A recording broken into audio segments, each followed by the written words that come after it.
গানটা বন্ধ করলা কে? গান তো হচ্ছে। চোখ বন্ধ রাখ। এই কাট শট।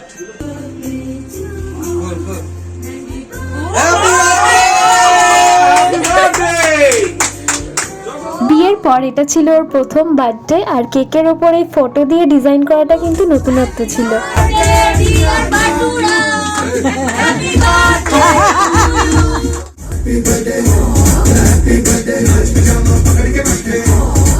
এটা হচ্ছে ওদের বাড়ির ছোটুসা অ্যাকোরিয়াম। আমি কাচের উপর হাত দিচ্ছি, মাছগুলো দেখো কি সুন্দর বুঝতে পারে, আঙুল দিচ্ছি আর ওরা চলে আসছে। যেহেতু শুক্রবার ছিল তাই মা বাবারা খেলো নিরামিষ, লুচি, আলু ফুলকপির তরকারি, বেগুন ভাজা। আমি ওদের থেকে লুচিতেও ভাগ বসি মাংস দিয়ে খাওয়ার জন্য।